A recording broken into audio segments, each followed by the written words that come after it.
1 year ago, I posted a video that changed the trajectory of my life forever. Since then, I've posted 46 videos, gained 26,000 subscribers with 1.5 million views, earned over $10,000 on YouTube, and had one dream come true. And I'm just getting started. I took some time over the last few weeks to reflect on my journey as a YouTuber, what it means to become a YouTuber.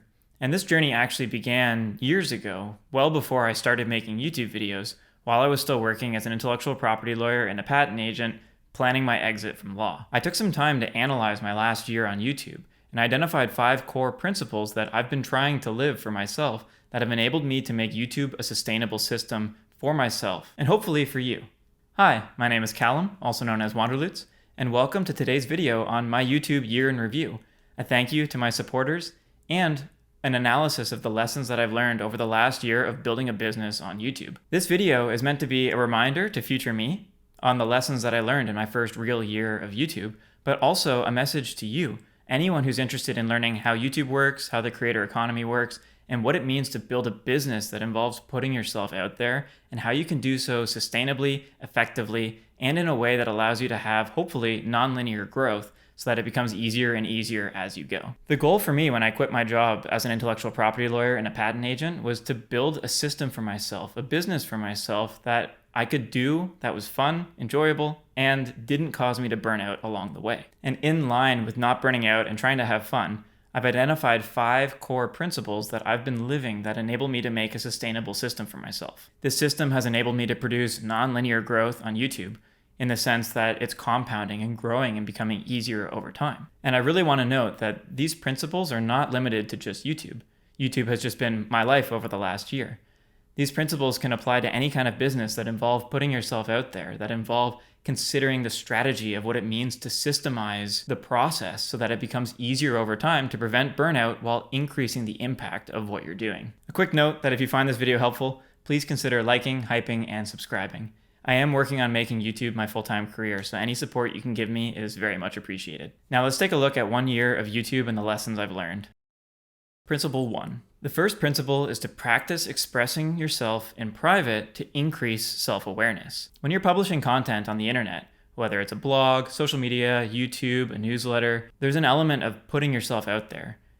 And if you don't know why you're putting yourself out there in the first place, what's the point? Most people, 95% of people, think that they are self-aware, when in reality, only 10 to 15% actually are. This means that a good chunk of the population is not really aware of their actions and how they're having an impact on others and how others are having an impact on them. It really does take a lot to put yourself out there. So if you're not aware of why you're doing it in the first place, it's going to be very difficult and very easy to be discouraged when you start getting criticism and negative feedback if you don't have that core anchor to hold you into place despite all the turbulence of life as it is. The first thing you really need to do if you want to start a business, and if you want to start especially a business in the creator economy, where you're going to be putting yourself out there and writing and thinking and ideating, is you need to think about how can I boost my self-awareness? And I found 2 major ways were very helpful for this. The first is journaling. In Obsidian, I have a daily note, my note-taking app, and for a long time, well before I started making YouTube videos, I would journal every day on what it was I wanted out of life and what made me happy, what didn't make me happy. This brings in what's called metacognition, which is thinking about thinking. And when you journal, you take the words and the thoughts that are all of this jumble in your head, the chaos, and you can find clarity on the page or the digital page. By taking the time to journal and write out your thoughts, it becomes more apparent over time what it is you actually care about, why you care about it, and how you can start to identify patterns in your thinking. And this brings in the second element, which is mindfulness. Mindfulness is a practice of being still, a practice of being aware of yourself as you are in reality.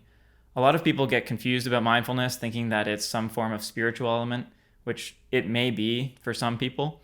But for me, it's more about taking the time to just sit and be still so that I can become aware of the thoughts that are coming in my head and start to recognize that metacognitive pattern in my own life. Before I ever started YouTube, I took a lot of time to journal and think about what it was I actually wanted. I wrote privately for myself, taking more and more notes, sketching out my ideas, strategizing what I could do in a way that would lead me to having a successful, happy, and non-burnout life.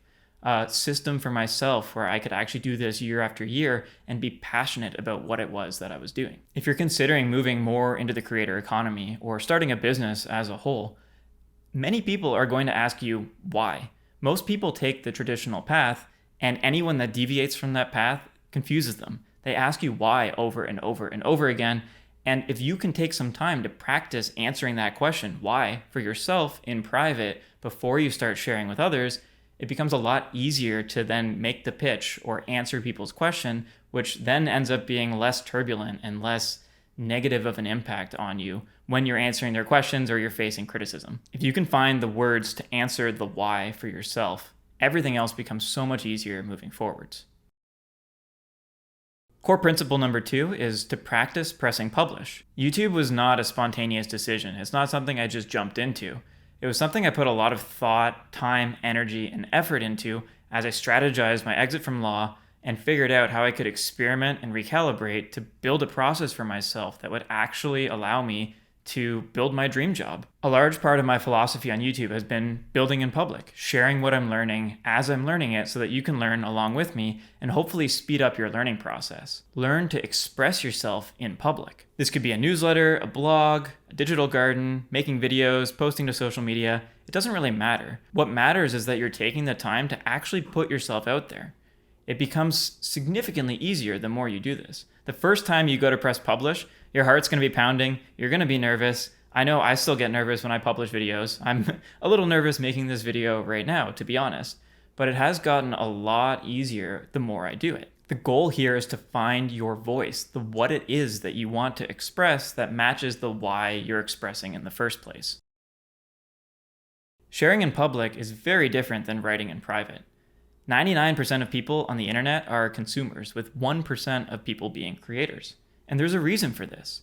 The core reason is the fear of the unknown, the one fear to rule them all. The thing that drives humanity and holds them back is this fear of putting yourself into a situation that you haven't been in before. If you can take the time to press publish regularly, you put yourself out there, all of a sudden you go from never having put yourself out there to putting yourself out there regularly, and the unknown becomes less unknown. It becomes a little more known. And therefore, it's a bit less scary. Finding your voice is an iterative process, and the more you use that voice and put it out there, the easier it becomes. I personally found that writing in public was the best way for me to get started with finding my voice.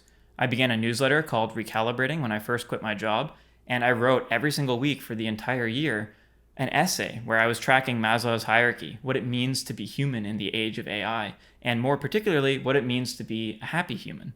And by taking the time to write each week, I got more and more used to putting my words out there, to thinking about it, and finding a way to go from the thought to the paper to the expression. Everything on the internet, for the most part, I can't think of anything that's not, everything on the internet is a form of writing, or it starts as a form of writing. Even this YouTube video started as a script. It started as a series of bullet points of ideas as I went through and analyzed my process and my year in review until I came up with this idea on how I wanted to present this information and share it with you. It started with writing, and now it's being converted into a video format. If you can get used to sharing your voice in public through writing, again, as a newsletter, a blog, a digital garden, social media, it doesn't matter. It will get easier over time. You become more comfortable with it. And a key element of this is that over time, you'll also start to identify the major topics of things that you truly care about, the foundations of what it means to be Callum, the pillars of why I wanted to do this in the first place. And those pillars aren't just there in the beginning. You have to go and search for them. You identify themes and patterns, and eventually they reveal themselves to you over time, the more you put the energy into trying to find them. And these pillars are what make up your voice of expression. If you can take the time to find these pillars, this evergreen content ahead of time, it will be way easier moving forward because you'll always have these core ideas in mind as you make all these videos. And hopefully you'll find an audience that resonates with at least one of your core pillars, which is how you start building and expanding the message and the people that are receiving it. And that brings me to principle 3. Once you've taken the time to find your voice, you need to start using it, start sharing it with other people and see who resonates. You need to find your audience. We live in an attention economy, which means that we need to find people who are deriving value in a way that they're willing to spend their attention on you. You need to come up with a way of packaging the why and the what, the message that you've been developing through your private and your public writing into a way that it actually provides value to other people. I like to think of the creator economy more as a value creation system. If I have value that I can provide to you, it becomes easier for you to follow along and learn faster than I did. It can speed up your learning process. It can make that learning curve a bit shallower so that you can catch up a little bit faster. The more we do this, the easier it becomes for everyone to learn and the better the world becomes. The way that I like to think of this in terms of finding the audience is I want to make videos for me 2 steps ago. What can I present to past me that would have sped up that process? So maybe it didn't take 2 steps, maybe it just took 1 step. And that's how you really begin to identify the core audience. The people that you resonate with are probably the people that are most like you. And I know personally for me on YouTube, this has been huge because I found this incredible community of people who like to think deeply about ideas and sustainable creation and just mindful awareness of what it means to be human in an age of AI. So that was a core element of me building out this YouTube channel, was trying to find people that I resonated with. And so far it's been quite successful. So thank you to everyone who has been joining my community, because you really do make me feel more like I have a place in this world. So thank you very much. And if you're not quite sure how to get started with this, how to find yourself 2 steps ago, the best way that I've found is to start solving my problems in public. The first video that I published that really changed the course of my YouTube journey was how to build a digital garden for free using your Obsidian Vault. The idea was that I didn't know how to do it. I just had an idea on what it was I wanted to do, and I sat down and recorded myself just going through that process and solving my own problem, and then condensing it into a way that it became a step-by-step tutorial for other people. That really took off, which to me was a clear signal, a high signal amongst all the noise of all the data, that people actually cared about this concept of self-expression through a digital garden. Now, it doesn't matter what the topic is, but if you can find a way that you go from where you are right now and where you want to be, and you can somehow capture that process in between, there's going to be other people that find that valuable. So if you're not quite sure where to get started on how to find your audience of who you're going to resonate with, ask yourself, what are the biggest problems that I want to solve for myself right now? And how can I do this in a way that would also teach other people by learning in public? I also think that when you're trying to solve your own problems, it becomes very easy to care about what it is you're doing. And if you care about it, that comes through to the audience. They pick up on the fact that you care about what you're saying. And if you don't care about what you're saying, they pick up on that as well. And if you don't care about it, why should they? It doesn't make any sense. The whole point of the creator economy and maintaining authenticity in this world that's becoming potentially more and more inauthentic is to find those things that you truly value, get excited about them, and then help other people get excited about them as well. One last thought on this principle is that Ali Abdaal comes up with this concept of the unfair advantage. Again, if you're not quite sure how to do this, what you want to make and who you want to present your information to, one thing to consider is, what can I do that others currently can't? Because maybe if I have an unfair advantage in that area, I can speed up other people's learning process a lot faster because I have a lot of experience in that area. Principle 4. As you make more and more videos, as you put yourself out there, you're going to start to recognize some patterns. You should always keep in the back of your mind, how can I make this easier or more impactful? Systemization and sustainability. A core goal of why I'm doing all of this in the first place is because I burnt out at my job. And I actually have a few videos that talk more about this process and how I overcame it. But a core element of why I'm doing this in the first place is to build a sustainable system for myself. I don't want to burn out again. So the way that you avoid burnout, in my experience, is to learn how to make things easier for yourself and remove blocks. Remove the things that drain you and focus on the things that energize you, and you won't get burnt out. And that's not to say that this is going to be easy forever. There are some times when YouTube has begun to burn me out. But it's all about that awareness of being able to recognize burnout as it's coming so that I can say, okay, you know what? I'm going to take a break. I'm going to think about this a little bit more. I'm going to recalibrate and try and remove some blocks. I like to work in seasons, I think of, which is styles of content.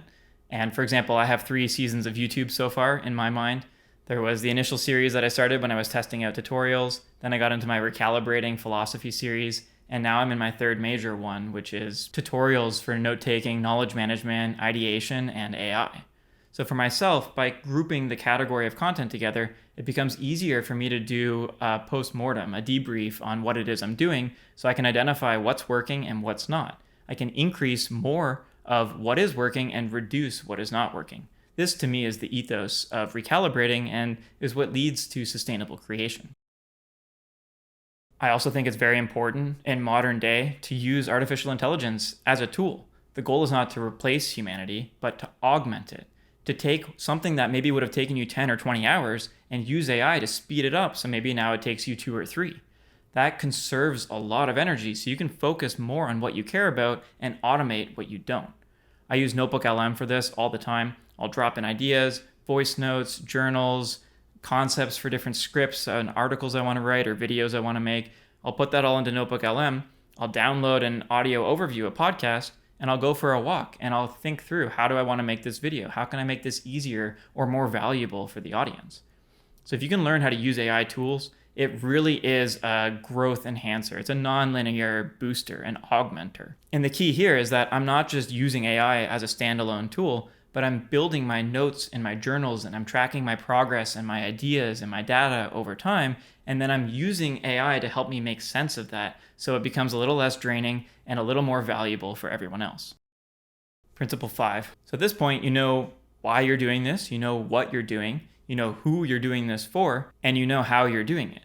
The next thing to consider is when.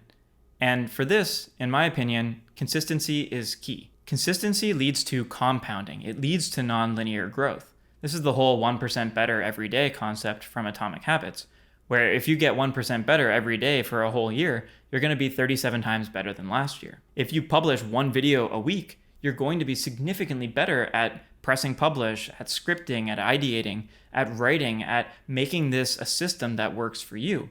And the more you do this, the more it compounds over time. Setting a goal of one video a week is also great because it introduces a constraint on your creativity. If you know you need to do this, you've established stakes for yourself, a goal, you now can work within the bounds of that constraint, and that can be extremely helpful for boosting your creativity.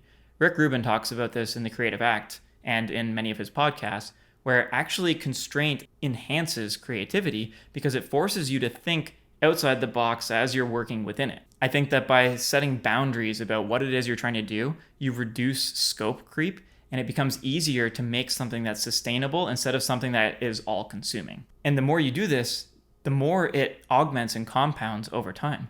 Humans inherently have a hard time thinking in nonlinear terms. We forget about compounding all the time. I believe Einstein said that. And it was also in the book, The Psychology of Money, which was very helpful. So if you can remember and just remind yourself that all I need to do is be consistent and that will lead to compounding, you're going to have outsized gains in the long run. For myself, I published 46 videos in 52 weeks in the last year. And it's not as though there was a big giant leap right off the bat or a straight line that was just linear as it was growing. It was very non-linear. There were bumps, but eventually there were moments where all of a sudden one video would pop off. And then because I had 20 other videos waiting, that single video that rose caused all of the others to rise as well. And this brings me back to what we were talking about at the beginning with the evergreen content, the pillars of what you're doing. If you focus on building an ecosystem, a library of knowledge or a library of content that focus on the core things you care about, if one of the videos happens to take off, one of your articles blows up, the others will grow as well because you've built this interconnected ecosystem about the things that you care most about. And a key here is to be patient. Because we're dealing with nonlinearity, it might look flat for a very long time, but then all of a sudden something will blow up and it will increase. And maybe it won't increase by 1,000 times, but maybe you'll start going from 1% growth to 10% growth. And for me, again, this goes up and down. It's all over the place. But the goal here is because we've systemized it and then enabled the consistency, we get a compounding effect on our system, and that just makes it easier and easier to continue growing over time while preventing burnout and maintaining sustainability. So to tie it all together, figure out what drives you, practice writing about it, tell others about it, systemize it, and then compound it over time with consistency. Again, I just want to say thank you to everyone for supporting me on this journey. This past year has been absolutely incredible. I feel like I found my voice. I feel like I found my people. I feel like I found my system and the life that I was looking for. And I also feel that this is just the beginning. This year has been a massive year of growth and learning for me. But I also feel that now that I have learned so much, I'm starting to really be able to dive into the things that I care about even more. So I'm very excited to show you what I've been working on. I have a lot of things in the work with the apps that I've been building, with the videos that I've been scripting, and just my plans in general for hopefully teaching you as much as I know in many different areas while learning along the way. I'm going to continue learning in public. I'm going to continue building in public. And I very much appreciate your support and thank you for following me on this journey. A reminder to please like and subscribe if you found this video helpful. I really appreciate your support a lot. And if you're interested in learning more about what it is I've been talking about here, a key element of what I thought of when I started this channel was that as an intellectual property lawyer and a patent agent, I was dealing with ideas all the time. Everything in the creator economy, all businesses, everything we're doing starts with an idea. So it becomes more important really than ever to know how to nurture that idea, how to cultivate your ideas over time so that they can become actionable and actually have an impact on your life. All of these ideas I'm tracking in Obsidian and inside of my personal knowledge management system that I augment with AI. So if you're interested in learning more how I deal with ideas and how I grow them and then implement them with videos, articles, and building apps, I recommend checking out my Obsidian and personal knowledge management playlist as I go through all of these concepts in much more depth. Thanks so much for watching, and I will see you in the next video.